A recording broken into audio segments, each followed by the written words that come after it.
Hey kiddos, you guys can all get out of here. Goodbye. And then I want to share for just a second. So one of the things that we talk about a lot here, I talk about, is our story and telling our story. And we're beginning to have more and more opportunity for people to tell their story, people who feel compelled to tell their story. And coming to me, and because I believe fully that a healthy church, everyone has a story to share. There's a reason why you're here, and there's a reason why you can turn your life, your experience, into something to share with somebody else, because somebody else will walk through the doors at some point, and you'll be able to connect and talk with them and share why life is the way it is for you and how you're working through it and how God has propelled or provided or cared for you in that process. And I believe wholly in that that's what the church is all about. Everybody in this room has a story. Everybody at the future church of us has a story to tell, and we want to continue to leverage that. Now, Maria is going to share this morning, and so what I want to do is I want to give a disclaimer. She's going to share some heavy stuff. And so this is your opportunity, parents, if there are any of your kids left in here, that this would be an okay time to say, hey, let's go send our kids somewhere else. She's going to share some heavy content, her story, but it's going to be tough. And you're going to have to hear it if you're sitting in this room. And that's for online listeners too. I know we have a bunch because of, COVID, that are listening online right now. So some of the kids out there at homes, maybe now's the time and go back and watch it later. But I do want to give parents another opportunity. If you want to send the children somewhere else, we have the room in the back. You can do it, and Regina's back there working with it. But I'm going to pray for Marie. She's getting ready to share, and I want your hearts to be ready to hear what she has to say and how God has worked through her story.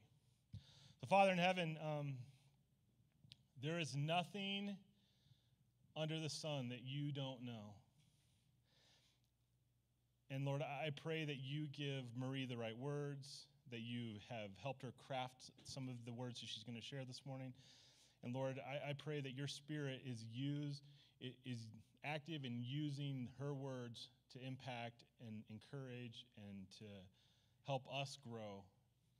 Lord, I also ask that you would give Marie confidence, and that you would remove any sort of stress or anxiety or nervousness as she begins to share. Lord, use this time to glorify your church, to glorify your body, to bring us into a deeper relationship with you. We love you, Lord. In your Son's name, Jesus, amen. Amen. Thank you. I've had a chance here and there to share my testimony of how I came to Jesus. As a troubled teenager who made some stupid decisions and was lost and lonely, how God met me in that, took me on a mission trip adventure, and showed me a whole new world and won my heart. It's a beautiful story, and I'm eternally thankful for it. I'm also fairly comfortable sharing it. It feels like it's wrapped up in a tidy little box, and I can say, isn't that great? Here I am. But my story isn't over, and God has been working the whole time since I was 16 until today, and he will until my time is up on this earth. So I believe he wants his people, including me, to share what he has done more recently, to keep telling the story of his victory in our lives. But that's not always comfortable. Sometimes that means revealing the messy transformation process. Still, who am I to say, no, I won't do that because it's difficult. That's uncomfortable. Or to care more about how people see me than letting his light shine in the darkness for others to see. King David poured out his heart in Psalm 40, saying, I waited patiently for the Lord. He turned to me and heard my cry. He lifted me out of the pit of destruction, out of the mud and mire. He stood me on a rock and made my feet steady. He put a new song in my mouth, a song of praise to our God. Many people will see this and worship him. Then they will trust the Lord. My God, I want to do what you want. I will tell about your goodness in the great meeting of your people. Lord, you know my lips are not silent. I do not hide your goodness in my heart. I speak about your loyalty and salvation. I do not hide your love and truth from the people in the great meeting. So, here I am. Here we are. And here's a piece of my story. On November 7th, 1 year ago yesterday, Jesus rescued me from the temptation of suicide by the power of his Spirit and through important relationships and physical support. He provided a way to live overcoming the darkness. He restored balance and gave me a new level of joy, stability, freedom, and self-control. His power shined through my weakness, and he has shown abundant mercies to my aching soul. He was with me in the fire. He held back the waters, and he did not let the perfect storm of grueling circumstances overwhelm me to the point of destruction. Jesus is the victor. It was 1.5 months after one of the most intense seasons in my life, which concluded with a tragic loss for our family. We had said our goodbyes, cried many tears, paid our respects, and were picking up the pieces to move forward. Also, I had some symptoms of imbalance that I had been looking into for about a year, but not doing much to address. My daily pursuit of God through time in his word, prayer, worship, etc., had ebbed and flowed, but lessened overall after our loss. The week leading up to this event had been minimal in that regard, fairly busy in other ways. On that Tuesday in early November, we went to a concert at the event center, which was really fun.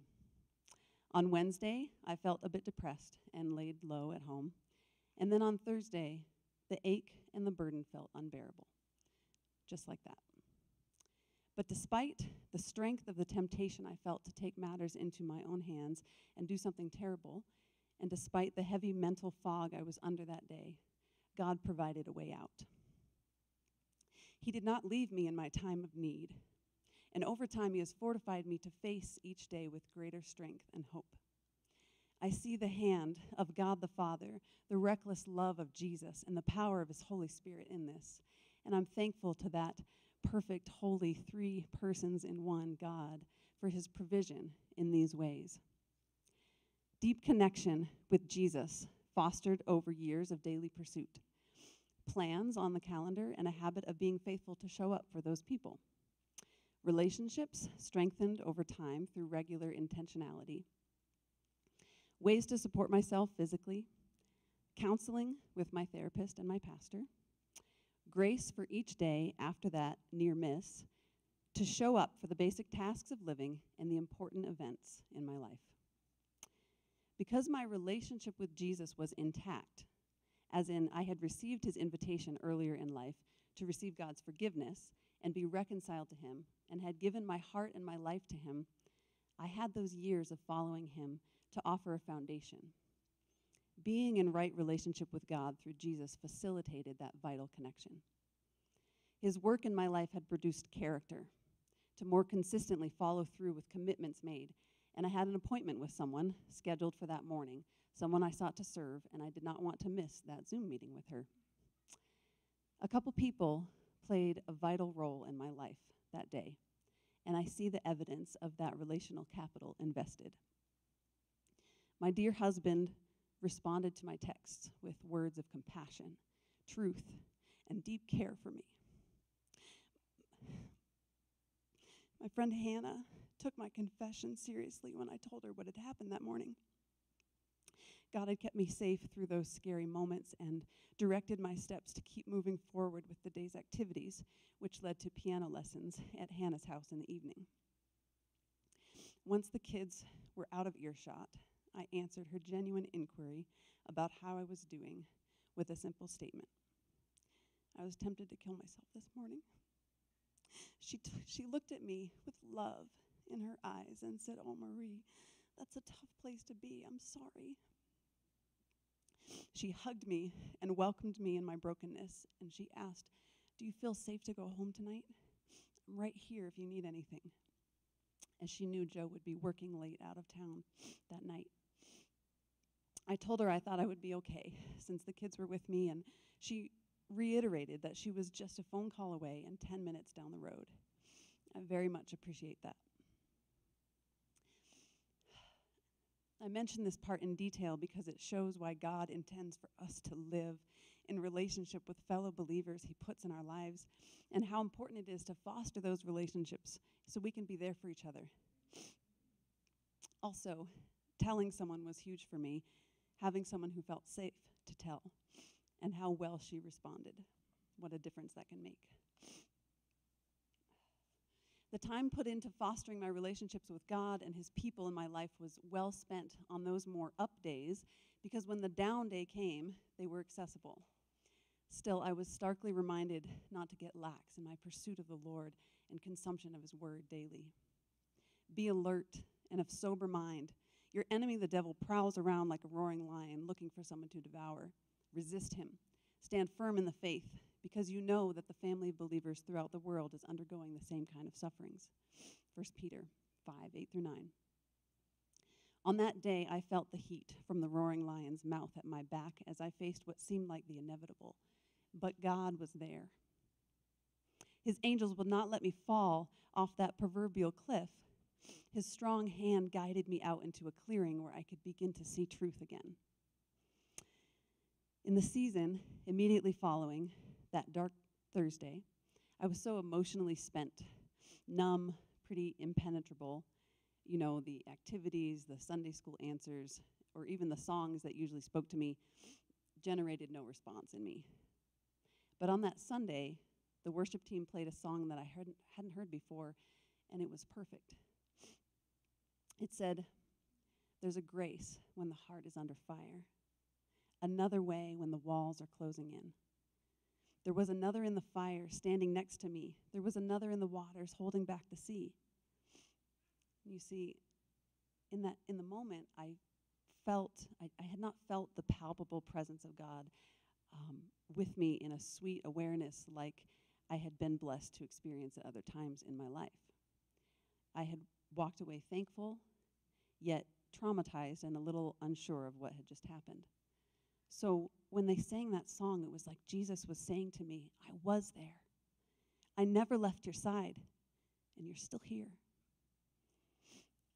The song goes on to say, I can see the light in the darkness as the darkness bows to him. There is no other name but the name that is Jesus, he who was and still is and will be through it all. So come what may in the space between all the things unseen in this reckoning, and I know I will never be alone. There will be another in the fire standing next to me. There will be another in the waters holding back the sea. And should I ever need reminding how good you've been to me, I'll count the joy come every battle, because I know that's where you'll be. In the days and weeks that passed last November and following, I took steps to find further healing and deliverance. I faced my mental, spiritual, and physical state honestly and addressed them all.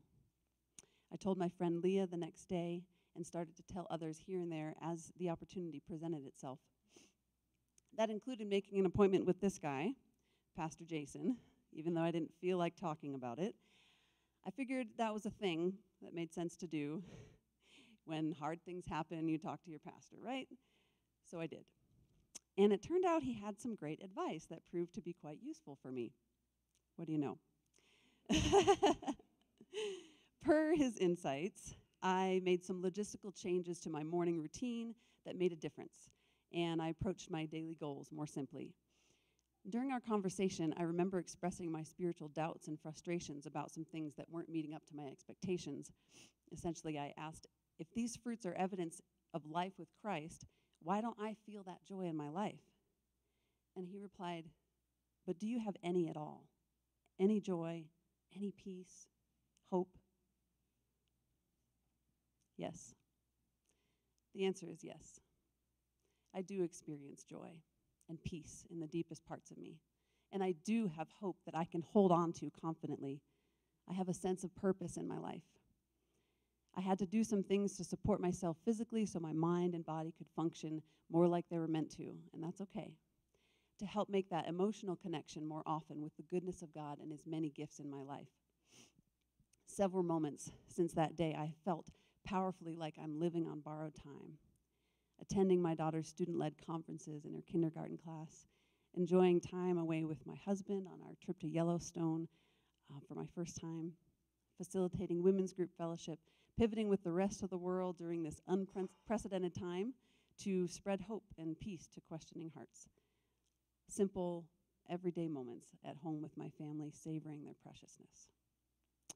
And I needed to make choices every single day, and I still do, to put to use the tools I've been given in order to see continual victory.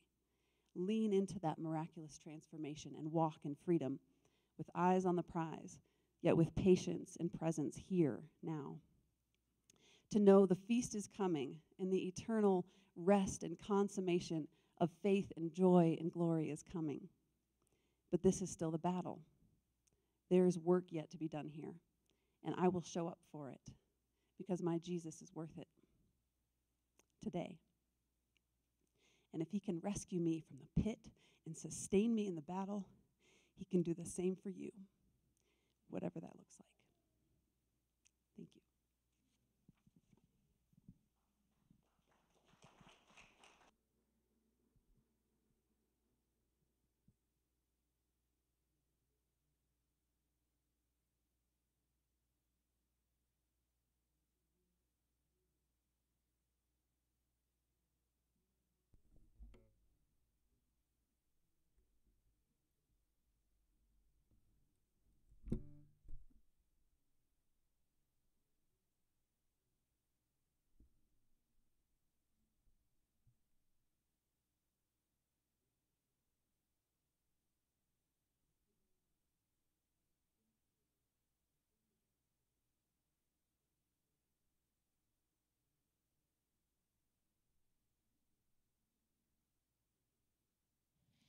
And so, again, I want to remind you that don't maul her, don't jump on her, but she is very willing and able and wants to engage in a deeper conversation with you. And that's why it's not just a platform conversation. I know I got brought up in her story, right? I'm not a platform conversation. That's not just who I am. The relationship matters. We believe without meaningful relationships, we're wrecked, right? That's what we believe here at this church. Deep relationships matter. So as you process and think and work through it, what Marie shared, and you can kind of attach yourself to your own story, and I know you can because I can, that it's great to just hug verbally with one another, to emotionally connect. And so I'm giving you permission to talk to Marie. This isn't a one-off situation. You can ask and talk, and she will welcome the conversation. In addition, we're going to sing the song, There's Another in the Fire. And I want that to be a testimony to our souls of Jesus with us. So as we sing it, it needs to take on a deeper meaning than just some words we throw up on the screen and we sing. This is life, literally life, that Jesus is protecting and is gaining victory over. Life. So stand as the worship team leads us.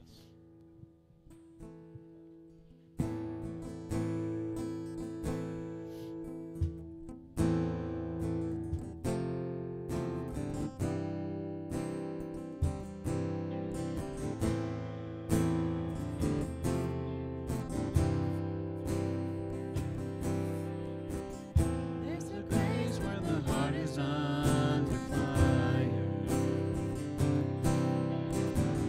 Another way when the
He who was and still is and will be through it all.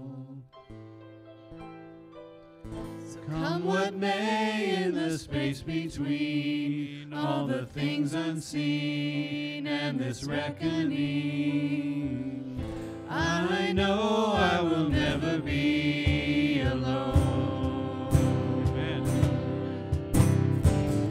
I know I will never be alone. Be another in the fire, standing next to me. There'll be another in the waters, holding back the seas. Should I ever need reminding how good you've been to me, I'll count the joy come every battle, 'cause I know that's where you'll be. There'll be another in the fire, standing next to me. There'll be another in the waters, holding back the seas.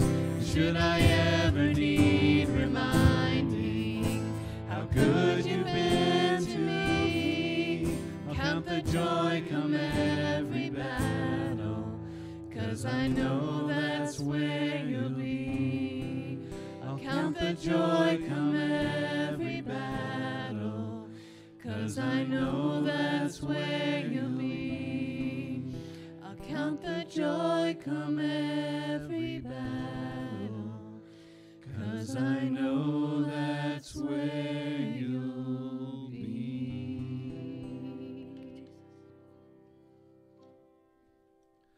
You may be seated. Hey, it's my pleasure to bring up Chris. Chris is going to communicate this morning. We love having Chris teach here. He loves to teach. He's influential in all kinds of spaces. To give him a little plug, they're going to be starting, it's right here, The Intentional Family, which they're going to be some coaching and some just life stuff with families. The families that function on Saturdays here, starting November 14th. There'll be these little flyers if you want to grab one. Chris and Hannah are leaders here, and I just love having him come. I told him he can only talk for 9 minutes today because it's almost noon, so we'll keep it short because the normal guy keeps it really short. So, sorry, we need some laughter. Chris, come on up and come share with us this morning. I'm sure you're speaking out of Genesis also. Oh, is that what it's supposed to be today? It doesn't matter. Hey, let me pray for you though before you get ready to speak. Lord, give Chris the words. Give him the right words that you want to be communicated. Lord, he takes his study seriously and he takes communication seriously. And Lord, help him to communicate everything that he wants to this morning in a way that empowers the people of our church. Lord, thank you for his influence and leadership here. Thank you for his family and the way in which they live before us. Lord, bless him as he communicates. Give him joy as he does it. In Jesus' name, amen. I don't know if any of you have been in a situation where you've had to public speak after a testimony and worship set like that, but it's an impossible task. But Jason said I had to do it anyway, so. We are in Genesis. We're smack dab in the middle of the Joseph story that Jason started last week. I had no way to start this sermon today. I didn't know what I knew what I wanted to say, but I didn't know how to start it. How are we doing? Whoa. There we go, right? Booming. Back on? Doesn't sound like we're back on yet. Hello, hello. Oh, there we go. All right. Not to distract my thoughts at all. Anyways, I know what I want to say today. Didn't know how to start it.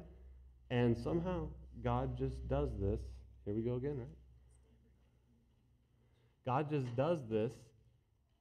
You've heard a theme today over and over, and I promise you, Jason and me and Marie, we did not talk amongst ourselves, but there's a theme over and over today.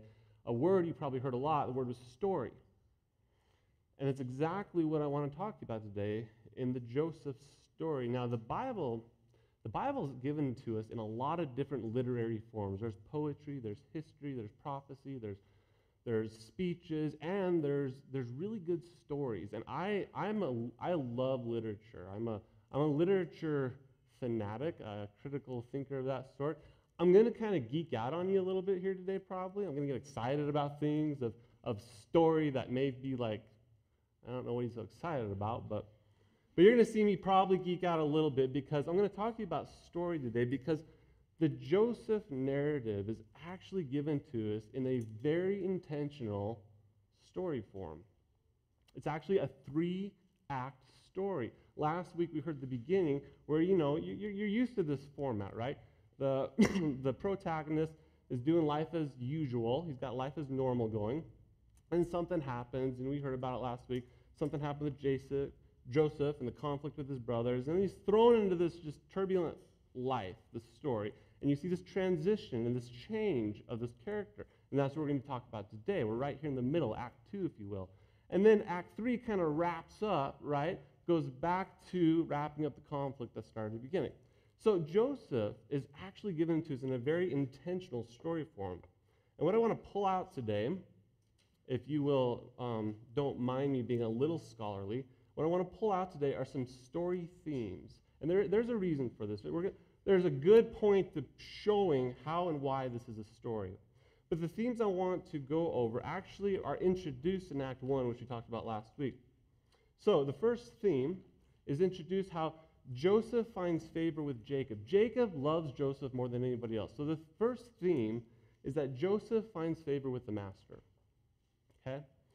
Following along in the story, Joseph is given something. That's the second theme. Joseph is given something from the favor. Now, starting last week, what Joseph was given was, right, I don't remember on the screen there, the coat of many colors, what we're all familiar with. So that's the second theme, is out of favor, the master gives Joseph something. Now, this garment, actually clothes, become what we call in the literary world symbolic. The clothes symbolize something throughout this entire story. It's very interesting how clothes are intentionally talked about in every scene in Joseph's story except one, which has its own meaning, but we'll get to that.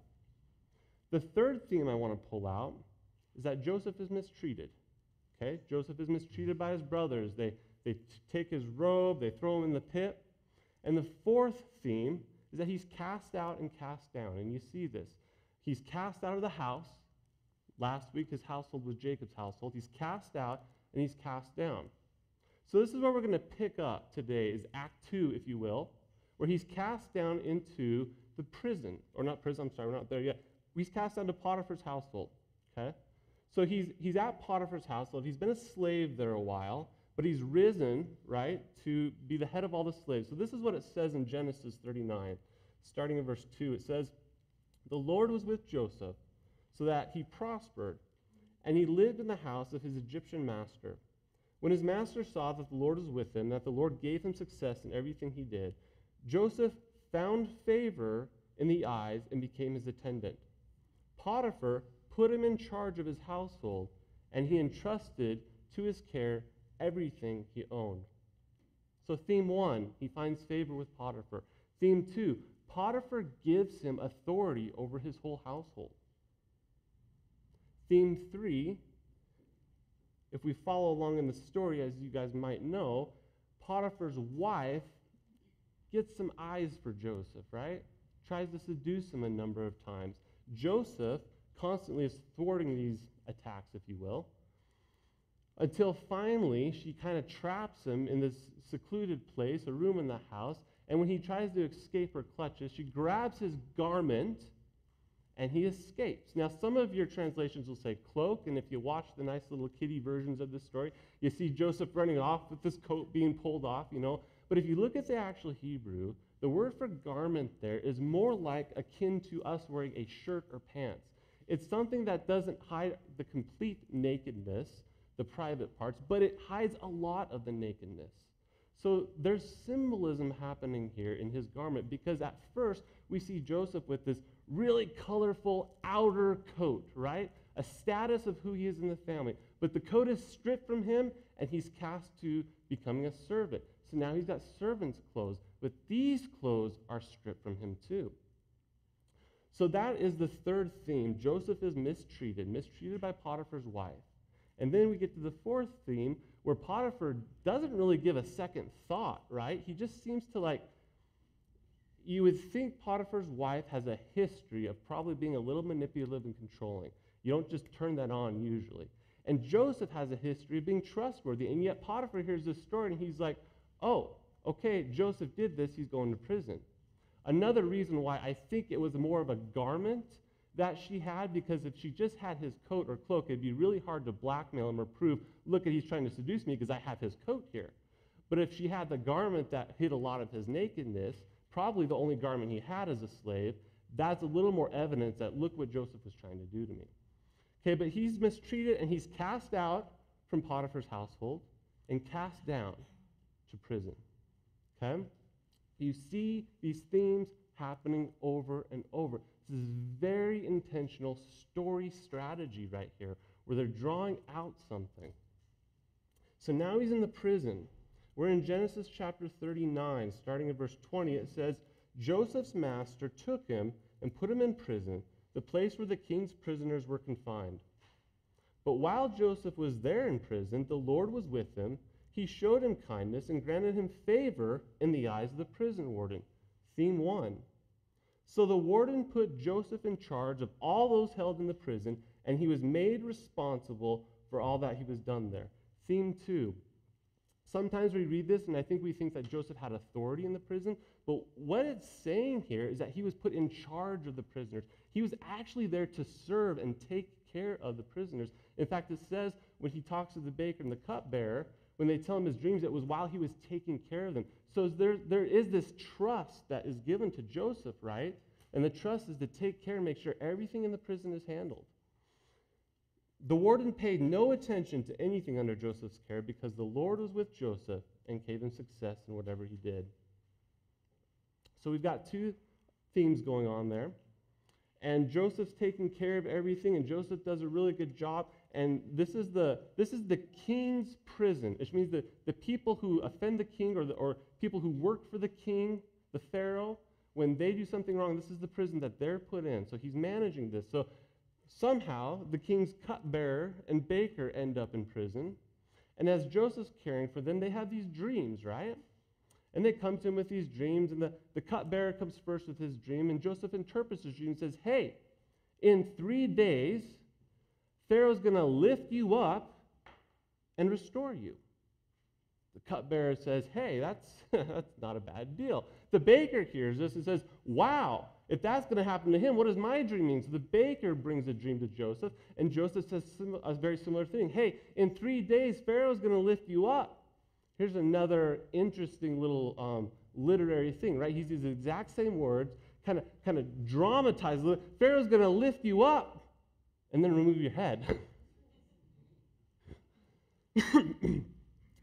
So he interprets these two dreams, cupbearer and the baker, and lo and behold, it happens. Now, when he interprets the cupbearer's dream, Joseph says, when you are restored to Pharaoh, tell Pharaoh about me, remember me. I'm put here unjustly. Please speak on my behalf to Pharaoh. And the cupbearer, promises that he will. So the cupbearer is restored. The baker is not. And the cupbearer forgets to tell Pharaoh about him. You got to wonder why, right? I mean, perhaps he just got really busy with his stuff. My guess is he just got restored from almost being killed, and he didn't want to rock the boat in any way. He's just like, I got my place. Let's just keep it all smooth sailing and go on with our life, right? 2 years Joseph sits in prison. You got to think of the despair at this point. Going all the way back to the beginning, Joseph has a dream that his family is going to bow down to him. And now, all these years later, he's at the lowest of low position you can be. In the prison, sit there 2 years now after he sent the cupbearer out. He's got to be thinking, I don't know what he's thinking, but it can't be good thoughts, right? I mean, he's got to be thinking all these things that God was doing that I thought was doing are probably wrong. But the story is really, pulling in the drama here, thinking through what Joseph might be thinking at this point. So he's in prison. He's mistreated by the cupbearer because the cupbearer does not do what he promises to do. Third theme. And then we get to our fourth theme here, where Joseph is cast out and cast down. And this is where the story takes a twist, because Joseph is not cast out. See, the cupbearer, he's going around his stuff, he's doing things, and then he hears about a dream, or dreams, two dreams that Pharaoh has, right?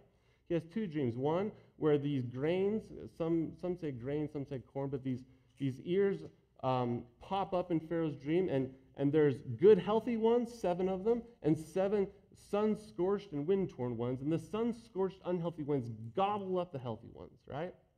Similar dream, 7 skinny, ugly cows and 7 healthy, fat cows, and the skinny, ugly ones gobble up the healthy ones.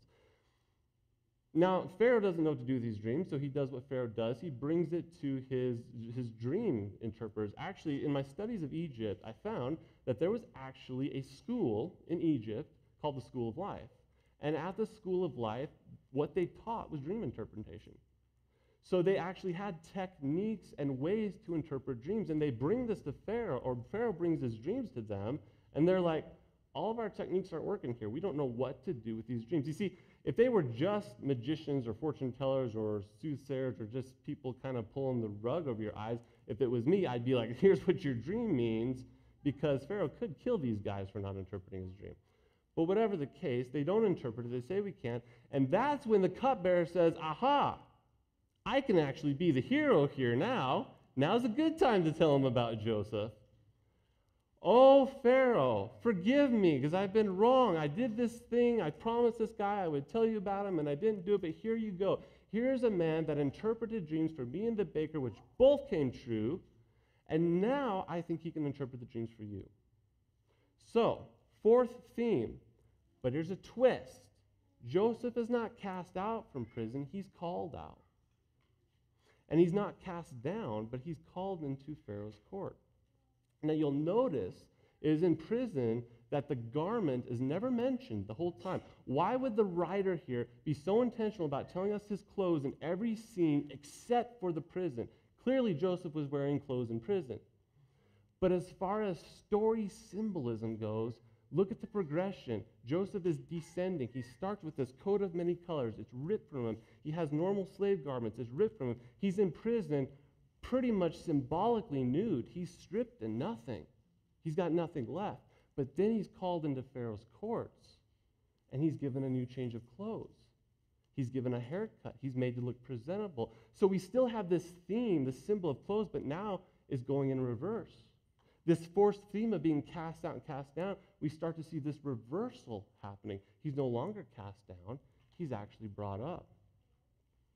So he goes to Pharaoh. Pharaoh brings him his dreams, and Joseph says, I think God can interpret these for you. So he gives him the interpretation. Of course, as we all know, it's 7 years of famine, and then 7 years of plenty.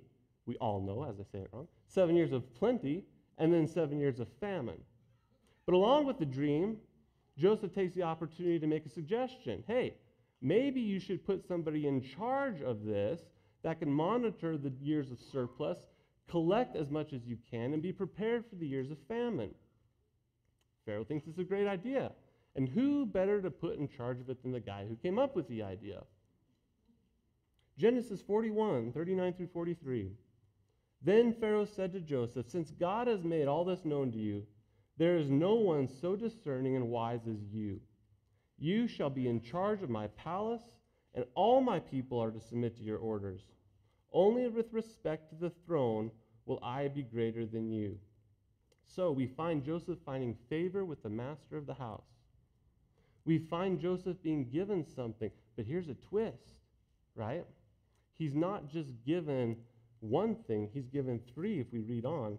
I hereby put you in charge of the whole land of Egypt. Then Pharaoh took his signet ring from his finger and put it on Joseph's finger. He dressed him in robes of fine linen and put a gold chain around his neck, and he had him ride in a chariot as his second in command, and people shouted before him, make way. Thus he put him in charge of the whole land of Egypt.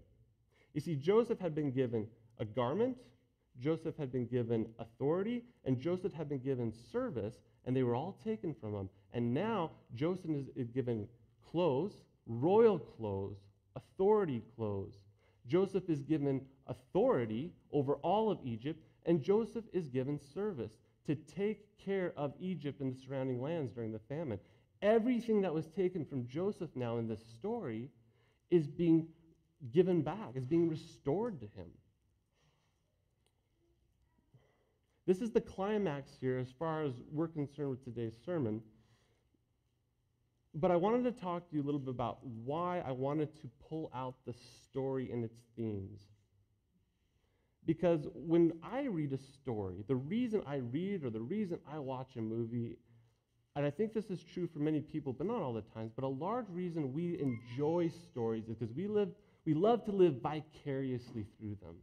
We love to put ourselves in those scenes, those moments, those experiences, and get to experience all the danger and fun. And that's my kid, by the way.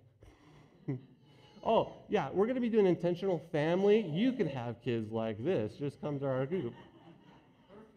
When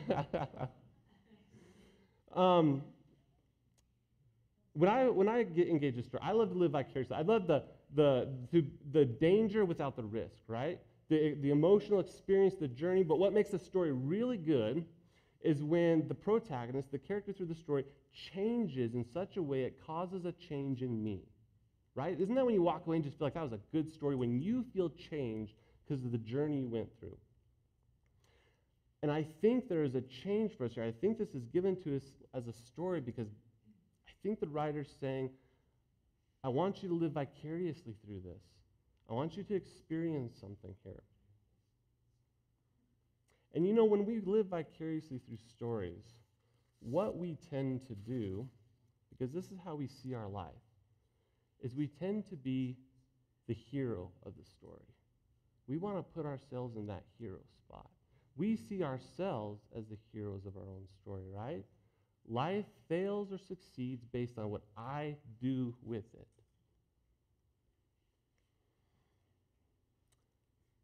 That's a huge burden to bear. In fact, I think it's a bigger burden than any of us should bear or are intended to bear. But we do it. We want to be the heroes of our story. We read something like this and we say, I want to be like Joseph. I want to be as faithful as Joseph. I want to be as committed as Joseph. I want God to use me like Joseph. I want to be the hero of the story. But the reality is, we're more like Jacob's brothers. We get jealous, and we get greedy, and we wrong people. We're more like Potiphar's wife. We get desirous, we get manipulative, we get controlling. We're more like Potiphar. We're trying to save face, not be embarrassed by choosing a Hebrew slave's word over his wife's. So we disregard justice. We're like the baker and the cupbearer. Our lives hang in the balance every day, right? We feel that sometimes. And when we're restored, we just want to keep the peace and do what we need to do to hold our positions. We are more like those people. And you know what's never talked about in the Joseph story? We talk about how he restores his relationship with his family, which is really cool and